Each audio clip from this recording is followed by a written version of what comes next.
അസ്സലാമു അലൈക്കും വറഹ്മത്തുള്ളാഹി വബറകാതുഹു.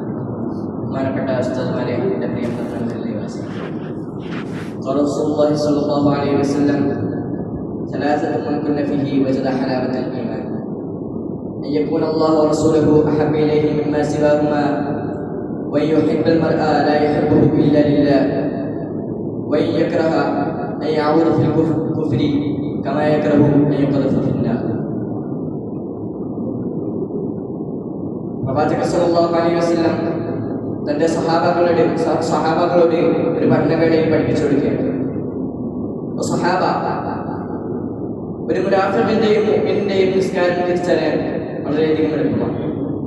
കാരണം ഒരു മുഅ്മിന്റെ നിസ്കാരത്തിൽ അവൻ നിസ്കരിക്കുമ്പോൾ അവന്റെ ഹൃദയം ഒരു മീൻ എങ്ങനെയാണോ വെള്ളത്തിലുണ്ടാവുക അതുപോലെ അവന്റെ ഹൃദയം ഇങ്ങനെ വെള്ളത്തിലൂടെ ഇങ്ങനെ പോകുന്നത് പോലെ ഇങ്ങനെ ആനന്ദത്തിൽ ആറാടിക്കൊണ്ടിരിക്കും.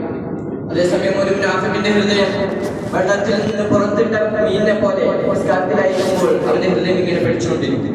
നിസ്കാരത്തിൽ നിന്ന് പുറത്തിടക്കാൻ അല്ലാഹു സുബ്ഹാനഹു വ തആല നമ്മുടെ നിസ്കാരങ്ങൾ അങ്ങനെ ആക്കാതിരിക്കട്ടെ. ഇവിടെ പ്രവാചകൻ സല്ലല്ലാഹു അലൈഹി വസല്ലം ഉദ്ദേശിച്ചത് ഓരോരുത്തരും നിസ്കരിക്കുമ്പോൾ അവരുടെ നിസ്കാരം സ്വന്തം ഇഷ്ടപ്രകാരം വളരെ താല്പര്യത്തോടുകൂടി നിസ്കരിക്കണമെന്നായിരുന്നു. അതായത് ഒരു മുനാഫിഖാണ് അവന്റെ നിസ്കാരം വെറുപ്പോടെ നിസ്കരിക്കുക.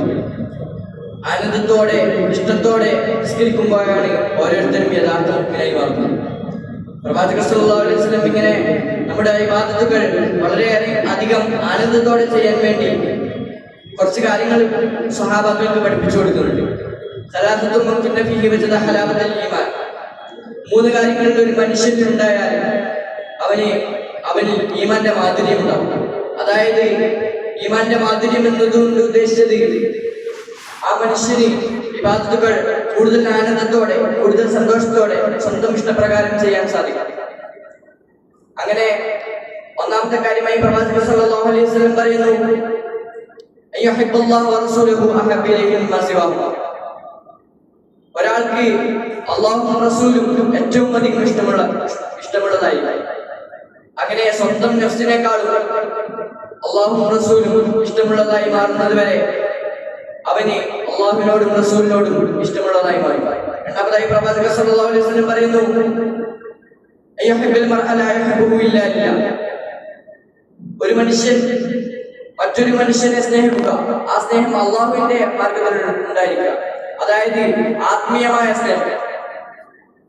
ആത്മീയമായ സ്നേഹം എന്ന് പറയുമ്പോൾ അല്ലാഹുവിന്റെ മാർഗ്ഗത്തിലെ മറ്റു ഉദ്ദേശങ്ങളൊന്നുമില്ലാതെ നിഷ്കളങ്കമായ നിർമ്മലമായ സ്നേഹമായിരിക്കും.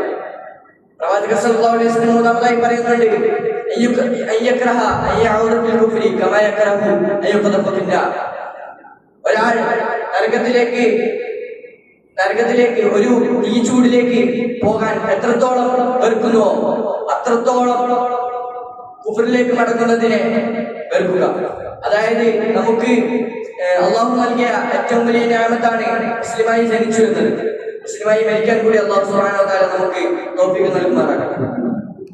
ആ അങ്ങനെയുള്ള ഒരു നിഅമത്തിനെ വിളിച്ചെന്നുകൊണ്ട് പുറത്തായിക്കൊണ്ട് ഇസ്ലാമിൽ നിന്ന് പുറത്തു പോവുകയും മറ്റു ചില മതങ്ങളിലേക്കോ അല്ലെങ്കിൽ മതമില്ലായ്മയിലേക്കോ അല്ലാഹു സുബ്ഹാനഹു വ തആല നമ്മളെ അതിൽ നിന്ന് കാത്തുരക്ഷിക്കുമാറാകട്ടെ. അങ്ങനെ മതമില്ലായ്മയിലേക്കോ പോകുന്നത് ഒരു തീച്ചൂടിലേക്ക് പോകുന്നതിനേക്കാൾ വെറുക്കുക. ഈ വളരെ ദുസ്സഹമായ കാര്യമാണ്. പക്ഷേ കുഫറിനെ അതിനേക്കാൾ വെറുക്കുക. അതിലൂടെ ഈ മൂന്ന് കാര്യങ്ങൾ ഉണ്ടാകുന്നതിലൂടെ ഒരാൾക്ക് തന്റെ ഇബാദത്തുകൾ വളരെ ആനന്ദത്തിലായി ചെയ്യാൻ കഴിയും. അവന് ഈമാന്റെ മാധുര്യം അനുഭവിക്കാൻ കഴിയും. പ്രിയമുള്ളവരെ, നമ്മുടെ ഇബാദത്തുകൾ എങ്ങനെയാണെന്നുള്ളതിന്റെ ഒരു ചരിത്ര സംഭവം ഉദാഹരണമായി പറയാം. മഹദിയായ റാബിയത്തുൽ അദവിയ്യ, അവർ ബിലാലിന്റെ ഉന്നത പദവികളിലെത്തിയ ഒരു മഹദിയാണ്, സൂഫി വനിതയാണ്. അവർ ഒരു ദിവസം ഒരു കയ്യിൽ വെള്ളപാത്രവും ഒരു കയ്യിൽ തീക്കൊള്ളിയുമായി പട്ടണത്തിലൂടെ ഓടിയടക്കാൻ തുടങ്ങി. ഓടിയടക്കുന്ന സ്ത്രീ റാബിയത്തുൽ അദവിയ്യയാണെന്ന് അറിഞ്ഞപ്പോൾ ആളുകൾ ആശ്ചര്യത്തോടെ ചോദിക്കാൻ തുടങ്ങി, ഓ റാബിയ, നിങ്ങളെന്താണ് ഒരു കയ്യിൽ വെള്ളപാത്രവും ഒരു കയ്യിൽ തീച്ചുളയുമായി നടക്കുന്നത്? അപ്പോൾ അവർ മറുപടി പറയുകയാണ്, പല ജനങ്ങളും ഇബാദത്തിലേക്ക് ഞാൻ കാണുന്നു. പക്ഷെ അവരുടെ ഇബാദത്ത് അള്ളാഹുവിന് വേണ്ടിയല്ല. അവരുടെ ഇബാദത്ത് സ്വർഗത്തെ ഇഷ്ടപ്പെട്ടുകൊണ്ടും നരകത്തെ ഭയന്നുകൊണ്ടുമാണ്. ഞാൻ നരകത്തെ ഈ വെള്ളം കൊണ്ട് അടക്കുവാനും മറ്റേ കയ്യിലെ തീച്ചൂട കൊണ്ട് ഞാൻ സ്വർഗത്തെ കരിച്ചു കളയാൻ പോവുകയാണ്. അതിലൂടെ ആളുകൾ അള്ളാഹുവിനെ മാത്രമായി അള്ളാഹുവിന്റെ ഇഷ്ടം കൊണ്ട് മാത്രം ഇബാദത്ത് ചെയ്യും. ഇതിലൂടെ മഹദി ഉദ്ദേശിച്ചത് സ്വർഗവും നരകവും ആഗ്രഹിച്ചുകൊണ്ട് ഇബാദത്ത് ചെയ്യരുത് എന്നല്ല, ഒപ്പം അള്ളാഹുവിന്റെ തൃപ്തി കൂടി കാക്ഷിച്ചുകൊണ്ട് നമ്മുടെ ഇബാദത്തുകൾ കൂടുതൽ മനോഹരമായി നാം ചെയ്യണം. അല്ലാഹു സുബ്ഹാനഹു വ തആല നമുക്ക് അതിനൊക്കെ തൗഫീഖ് നൽകുമാറാകട്ടെ എന്ന് മാത്രം പ്രാർത്ഥിച്ചുകൊണ്ട് ഞാൻ എൻ്റെ വാക്കുകൾ സംഹരിക്കുന്നു. അൽഹംദുലില്ലാഹി റബ്ബിൽ ആലമീൻ. അസ്സലാമു അലൈക്കും വറഹ്മത്തുള്ളാഹി വബറകാതുഹു.